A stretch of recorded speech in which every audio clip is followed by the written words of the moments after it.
What's up, guys? This is Ricardo Clark. You're watching This Week in MLS with Susannah Collins and Calen Carr.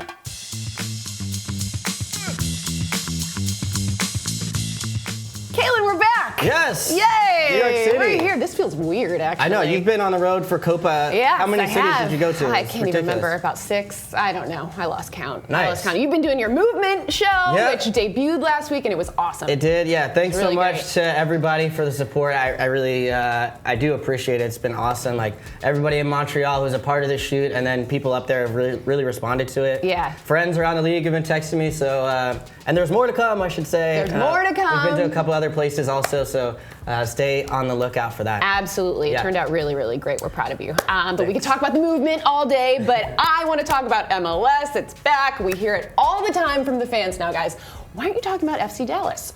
You're not talking about Dallas. So guess what? Today we're going to talk about FC Dallas, and they earned the 2-0 win against a team sitting right below them in the Western Conference, RSL. And Calen, the difference in this game was the play of Mauro Diaz, who was outstanding. Yeah, you know you're feeling it when you have a bicycle kick assist.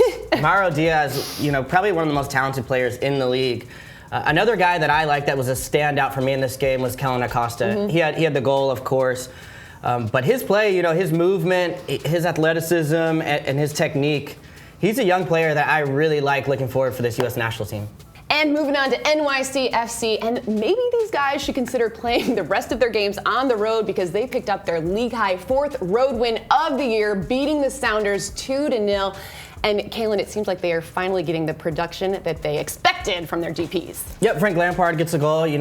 Whether you want to say it goes off whatever body part it did, he's in a good spot. He's putting himself in good positions around in the box. That's a good sign for them going forward.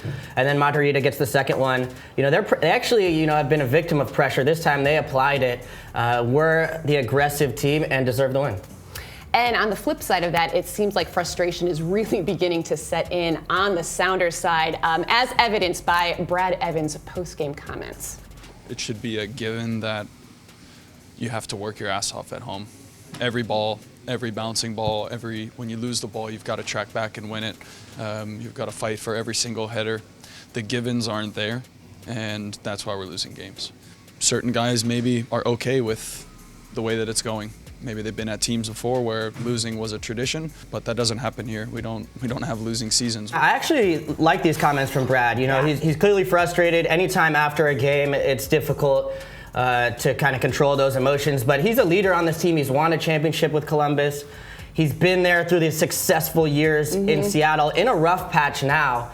But I think he's letting his teammates know, hey, this isn't good enough. We're not just going to go quietly and accept being behind.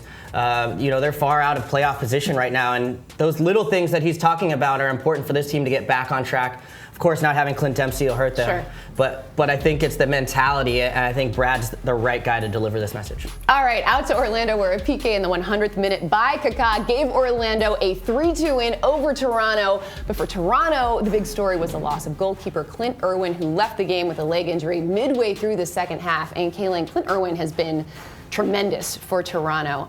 If he does miss any time, how big of a loss is this for them? Big. It's a bigger loss for my Clint Irwin for All-Star campaign that I've been running quietly.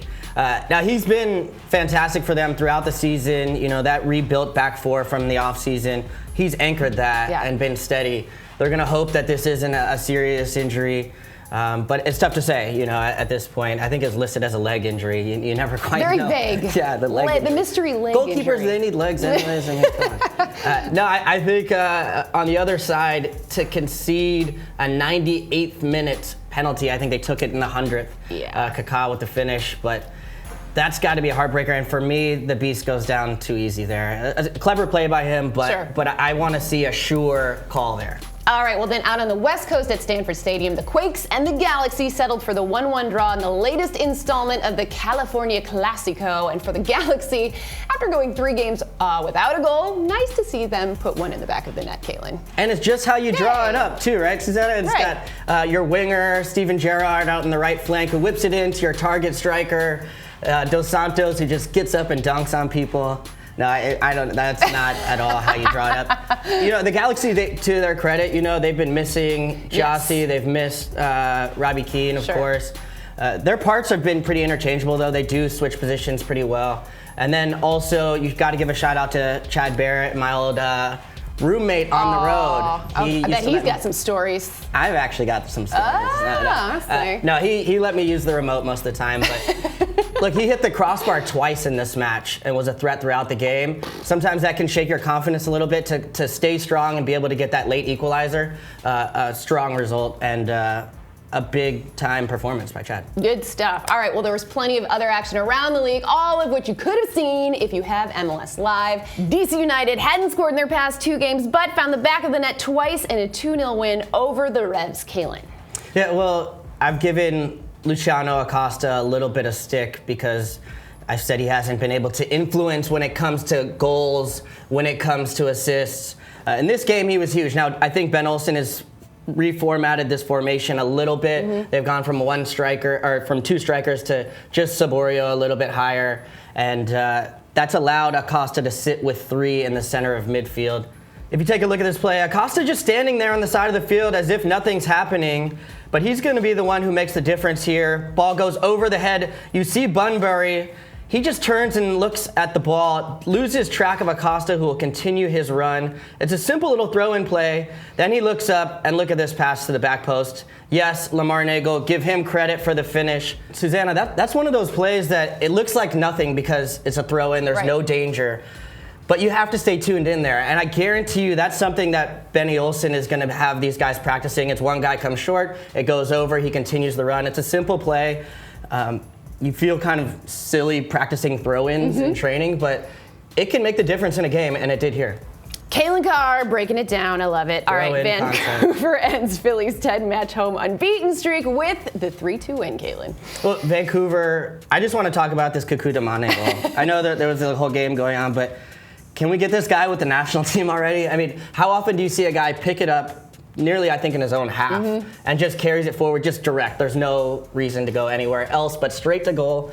Cuts inside and smashes it, just ruthless. Kekuta, don't hurt him. Yeah, it was pretty. All right, the Red Bulls give up a late goal in stoppage time to settle for the 1-1 draw with Columbus. Yeah, gutsy performance from the crew. You know, Kamara seems to find his way, especially late in games. Finley does a good job of keeping that play alive, coming across the face of goal. And Kuhn also, Alex Kuhn, is that his name? Mm-hmm. I should know his name better because he's a young guy, but he's emerging. The Red Bulls really like him. Beautiful cross to Bradley Wright Phillips for the first goal as well. All right, Montreal has to settle for the 2-2 draw with Sporting.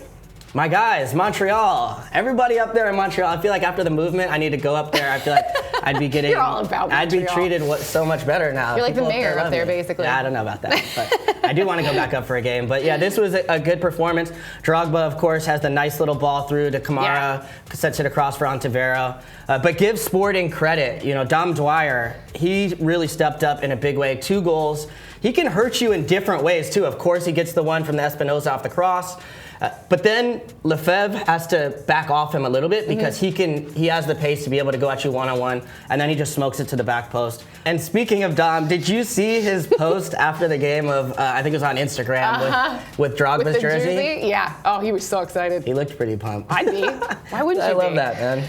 All right, and the Timbers come from behind to pick up the 3-2 win over Houston. Yeah, this one hurt me, you know, because, look, I think this Houston team, and I'm not just saying this because no bias here. They've been so much better since Wade Barrett's arrived. Look, they started this game strong. That first goal, especially from Andrew Wenger, he's been one of the pickups of the offseason for me. I know it hasn't resulted always in points yet, but the step overs, cuts back, great finish. Then Will Bruin gets off the mark. They were in a good spot. Now you know Portland's going to make a push late.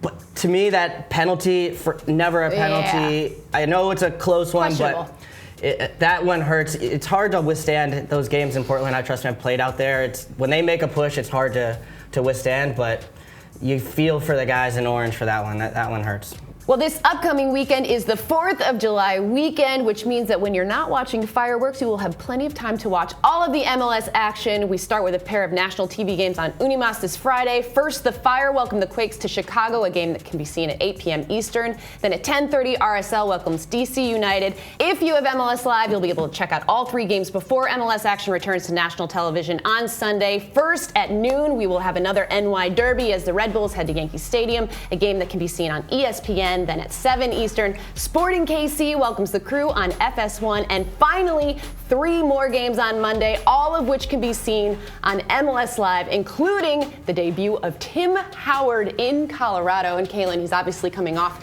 his lone Copa America performance, but what are you expecting to see from Tim?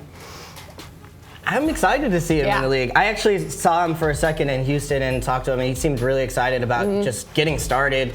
You know, the news has obviously been out for a while that he's coming, but you know, this team in Colorado is already one of the best teams in the league. You know, been near the top of the table consistently throughout the season.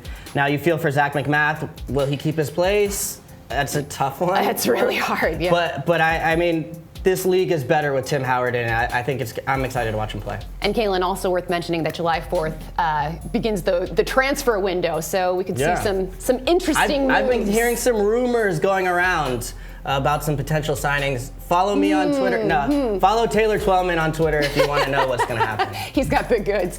All right, so Calen, I've been on the road a ton this month for Copa America. Met a lot of folks racking up those miles that know you. And reward points. I can't wait to take a big vacay at some point. Yeah. But yeah, met a lot of your friends and acquaintances, and I know we've been kind of hard on you. We've had some people kind of busting your chops a little bit. Yeah. But that's our job. Okay. That's what we do. That's your job, is to bust my chops? Well, it kind of. Is that why they brought you in here? This pretty is much. messed That up. was sort of part of my contract. I knew there was something We can talk going about that on later. here. Okay. But it hasn't all been negative. There have been some people that have given you a little bit of love, including one, Herculez Gomez. Herculez. He doesn't need advice. You just keep being Calen. I think Calen's a great, personality. He's a good guy. He knows the game, so he's doing fine. He doesn't need my advice. Maybe fashion, but he doesn't need my advice in front of camera. I love it. Getting love from Herc. Thank you so much. Herc. Love it, man. Herc. But fashion, I think you've got it. He hasn't seen. This episode is not out yet. He hadn't seen the ripped jeans. P.S. We're both wearing stripes. Stripes, today. yeah. We're just. So if you're in it right Herc, now. if you come after me, it's a gang right here. You know, you gotta come after both of us. Exactly. Stripe stays. Do you want to close? I the wanted show? to put. I actually was looking for a shirt for us at Pride Day in New York yesterday. Oh yeah, you went to the parade. I did. Yeah. I wanted to represent, but I couldn't find a shirt. But Thanks for nothing. I was Great. topless. It was a great idea. Yeah. Way to come through. Let it out. All right. I'm gonna let you close out the show. Yeah, I got to close it last such a good week. job. Okay, cool. Last night. Shout out to Herc Gomez. Shout out to everybody who watched the movement. Shout out to I don't know, my mom again. Aw. And I think that's it. Watch This Week in MLS, and we'll see you guys later. Peace. There's room for improvement.